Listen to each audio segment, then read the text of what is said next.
नमस्कार. महाराष्ट्रातल्या लोकसंस्कृतीमध्ये लोकनाट्य तमाशाला खूप महत्त्वाचं स्थान आहे आणि ही लोकनाट्य तमाशा ही कला गेल्या 200 वर्षापासून महाराष्ट्रातल्या सर्व रसिकांना, गावोगावच्या सगळ्या ग्रामीण भागातल्या लोकांना लोकरंजन करते. आणि आमचा पारावरचा लोकनाट्य तमाशा सांगली जिल्ह्यातल्या उमाजी कांबळे आणि बाबाजी साठे पेडकर यांच्या परंपरेतनं सुरू झाला. सावळज आणि पेड ही गावे 2 मराठी तमाशाचा उद्गम व्यक्त करणारी आहेत आणि अशा या परंपरेमध्ये आज या ठिकाणी पेडजवळच्याच बामणी नावाच्या गावी मी आलो आहे. आणि खरोखर एक हे असं छोटंसं डोंगराच्या कुशीत वसलेलं गाव आणि माझ्या समोर आता बसलेले समाधान कांबळे, रेखा पाटील कोल्हापूरकर लोकनाट्य तमाशा मंडळ या ठिकाणी आलेलं आहे. दुपारची हजेरी झालेली आहे. खूप सुंदर असं एक वगनाट्य शेवटी सादर झालं. गणगवळणी खूप सुंदर झाली. समाधान कांबळे या तमाशा फडाचे शाहीर आहेत आणि सरदार म्हणू आपण त्याला.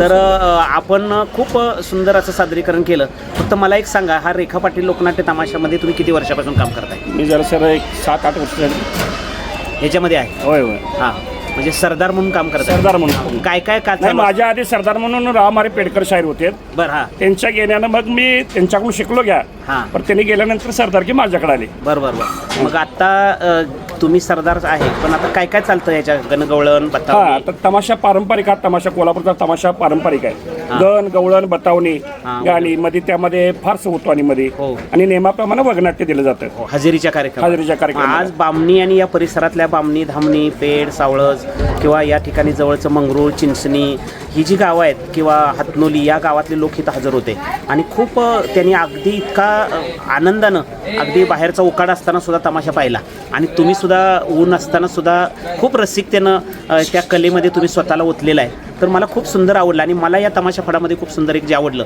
की तुम्ही पारंपरिक बाज म्हटला. हे खरं आहे, आमच्या सांगली जिल्ह्यात जसे पारंपरिक बाज जपणारी 4-2 फड आहेत तसं तुम्ही सुद्धा अजून हार्मोनियम वापरत आहे. सकाळपासून मी पायपेटी पाहतोय, म्हणजे ऑर्गनला खूप कमी महत्त्व दिलेलं आहे आणि खरोखर हा पारंपरिक बाज चालाय. रेखा पाटील यांचा तमाशा कसा, म्हणजे काय सध्या कसा आहे त्याची स्थिती आहे? सर, रेखा पाटलाचा तमाशा आता 2 बाजू त्याला धरावं लागतील. इकडे पारंपरिक दिलं पाहिजे आणि जे कलाकारांना काय पाहिजे ते दिलं पाहिजे.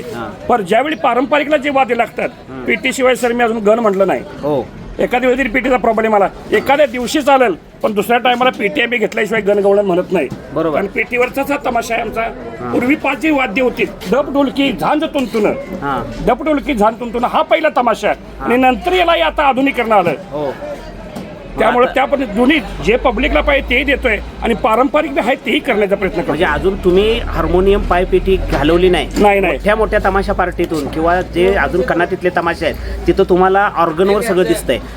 म्हणजे पायपेटी चालवायला माणूस मिळत नाही असं त्यांची ओरड असते, पण तसं काही नाही. ऑर्गन वाजवणारा पायपेटी वाजवू शकतो. तर गणगवळीला तरी वापरली पाहिजे.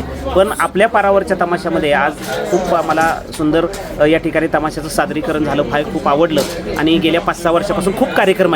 रेखा पाटील यांना कोल्हापूर परिसर, सांगली जिल्ह्यातला काही गावं खूप काम करतात ना? वय करते. प्रत्येक ठिकाणी मागणी आहे वगैरे व्यवस्थित चालू आहे कार्यक्रमाचं. हां. बरं, तुम्ही आज आमच्या मागणीनुसार आल्यानुसार रामहरी भाट यांच्या दान द्या दादा कुंकवाचे हे वगनाट्य सादर केलं. हे वगनाट्य आज कसं काय, म्हणजे किती दिवसानं सादर केलं? कार्यक्रम सर सादर करत असताना आधीमध्ये ज्या गावाला पाहिजे त्या गावामध्ये कुठल्या सिच्युएशनचं वगनाट्य पाहिजे, त्यांना पारंपरिक पाहिजे, सामाजिक पाहिजे, रजवाडी पाहिजे, त्या पद्धतीने आम्ही काय करतोय त्या पद्धतीचं वगनाट्य लावलं जातं. मग ज्यांना बाबा कौटुंबिक पाहिजे त्यांना प्रत्येक ठिकाणी हे द्यायचा मी प्रयत्न करतोय सर. किमान वर्षातनं किमान 10 ते 15 प्रयोग मी या कार्यक्रमाचं सहजासहजी करतोय आणि चांगला प्रतिसाद घेऊनच जातो सर. आज सगळे कलाकार एकदम समरस होऊन आम्हाला तर जाणवलं, म्हणजे दररोजच्या पेक्षा. म्हणजे खूप सुंदर आज वगनाट्यात रंगले सगळे भूमिका एवढ्या सुंदर झाल्या. आजच्या आणि कालच्या पण काही वेगळं पण होतं का? काय नाही वेगळे, सगळीकडे परिस्थिती चांगलीच आहे. आज बरेच ठिकाणी सर जी म्हातारी माणसं, प्रौढ माणसं आहेत ती वगनाट्य झाल्यावर मला 15-15 मिनिटं भेटून जाते की बाबा हे बरं आहे, खरं चाललंय. आजपर्यंत आम्हाला असं बघायला मिळत नाही. हे वगनाट्य चांगले लिहिले, तुम्ही चांगल्या भूमिका केल्या. हो. काय तुम्ही वाचन करता, तुम्ही ग्रॅज्युएट आहात असं मला किती वेळ सांगता आणि खरोखर तुम्ही म्हणजे त्या तमाशा कलेकडे काय नजरेनं पाहता? सर, तमाशा कला ही पूर्वीपासून माझ्या मनामध्ये रुजलेली एक लुप्त सुप्त असलेली भावना आहे. मी जन्मजात ज्यावेळी जन्माला आलो त्यावेळी आमचं कलावंताचं घराणं आहे. कारण 3री पिढी माझी तमाशाची, म्हणजे कसं पण साधा तमाशा झाडाखालचा वगैरे असते. तेव्हापासून मला व्हायचं की 8 वाजे शाळेला गेले की बाबा तमाशात एखादी जागा कमी असावी, मला कोणतरी घ्यावं असं तसा विषय. त्यामुळे मला प्रकार आणि बरेच ठिकाणी मी प्रयत्न केला. नोकरी काय मला लागली नाही आणि त्यानंतर इकडं आलो. तमाशाचं ठिकाणी माझ्या ठिकाणी अग्रभागी आहे. अग्रभागी 10वे द्वार आपण म्हणतो ना, 9 दरवाजाशी कुलप घालून 10वे द्वार, त्या ठिकाणी तमाशाला मी ठेवलेलं असेल. वा वा वा. माझी 5 माणसांचं कुटुंब तमाशाला चांगलं चाललंय. जरी 2 महिने धंदा असला, 10 महिने काही नसलं तरी माझ्या मुलाबाळांना लागते रोजीरोटी त्यांना देण्याचा प्रयत्न मी सर करतोय. चांगला आहे माझ्या तमाशानं चांगलं चाललंय. कारण ठराविक लोकांचा अर्थ काय, तमाशात गेला की माणूस बिघडला, तमाशानं वाईट. नाही, माझं भगवंतानं तमाशानं चांगलं केलंय आणि मरोपर्यंत मी तमाशा कलावंत राहणार आहे. वा वा वा. म्हणजे तमाशा या कलेकडं तुम्ही खूप सकारात्मक नजरेनं बघताय आणि ही पोट भरण्याची कला आहे हे तुम्हाला पुरेपूर त्याची जाणीव आहे. म्हणजे याच्यामध्ये येऊन गैर काय करायचं नाही, करणारच नाही सर. कारण ज्या मी भगवंताकडे काय मागतो, माझं कुटुंब चांगलं जगायला पाहिजे. मग त्या कुटुंबाला जगत असताना चांगलं घेऊन द्यायचं आहे. जर मी वाईट कोणी मिळत असेल तर माझं कुटुंबही वाईटच्या मार्गाला लागेल. त्यामुळे चांगलं करून चांगलं काम करून आपण करायचं आहे. हो. खूप सुंदर. तुम्ही इतकं सुंदर समरस होऊन सांगताय. मागच्या वेळेला पण तुम्ही मला खूप सुंदररित्या अगदी एकरूपतेनं सगळ्या गोष्टी सांगितलेल्या होत्या.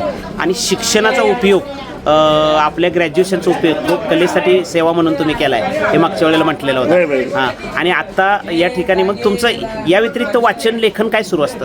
आता सर तसं काय वाचन काय नसतं किरकोळ.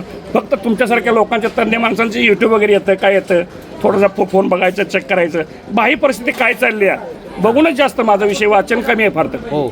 लोकांचे नाटक वगैरे, पिक्चर वगैरे बघून किंवा तुमचं लिखाण वगैरे असं युट्यूबला येणारं. हो. इतर तमाशांचं अवलोकन करायचं. बरंच तमाशांचं चांगलं तुम्ही सोडलेलं आहे. त्यातलं थोडंफार घेऊन बाबा त्यातलं आपल्याला काय उपयोगी येईल का हे घेऊन मग आजपर्यंत तमाशाचा बात चालू आहे. फक्त जाता जाता एकच तुम्हाला विचारतो, हे सगळे रसिक पुढे बघितल्यानंतर काही जुनी माणसं आहेत ती बघता तुम्ही, आता बदललेला प्रेक्षक मुलं तुम्ही बघताय आपल्याला, म्हणजे तमाशा कलात म्हणजे सादरीकरण करावंच नको वाटतं. म्हणजे बऱ्याच वेळेला म्हणजे पारंपरिक तमाशा बघत नाहीत मुलं आणि ऑर्केस्ट्रा किंवा गाणी त्यांना जास्त अपेक्षित असतात. आणि त्यापेक्षा ही जुनी माणसं बघितल्यानंतर काय वाटतं? तर खरोखर जुनाच रसिक हा आम्हाला जो पाहिजे रसिक तो जुना आहे. आजचा पारंपरिक रसिक बघणार तो जुना माणूस आहे. आजच्या मुलांना काही गाणे वगैरेच पाहिजे, वगनाट्याला जे पाहिजे ते माझ्या माता कोचरांच्याकडे आहे. आणि त्यांच्या डोळ्यात नसू येत असणं आम्हाला सुद्धा वाटते भगवंता जन्म आमचा झाला कशातरी चांगलं देण्यासाठी. त्यांच्या डोळ्यात नसू येते म्हणजे ती वाईट म्हणून नव्हे, खरोखर त्यांना ती गोष्ट पटलेली आहे आणि ते पटवून देण्याचं काम आम्ही करतोय हे आमचं समाधान आहे. आता वगनाट्य सादर होत असताना जी गैरवृत्ती आहे किंवा खलनायिकाची भूमिका आहे त्याच्या पाठीशी न राहता सकारात्मकरित्या नायकाच्या पाठीशी प्रेक्षक राहतात, दाद देतात, त्यांना ते पटतं. काय वाटतं तेव्हा, काय वाटतं कलाकाराला? अहो आता आतनं भरून येतं आमचं. जे आम्ही करतोय ते सार्थक होतं माझ्या जीवनाला. ज्यासाठी एखादं लेखन लिहिलेलं असतं त्यापासून ज्ञान व्हावं, प्रबोधन व्हावं आणि खरोखर लोकांना पटल्यामुळे मला सुद्धा बरं वाटतं एक काम करणारा आर्टिस्ट म्हणून. खूप सुंदर, खूप सुंदर.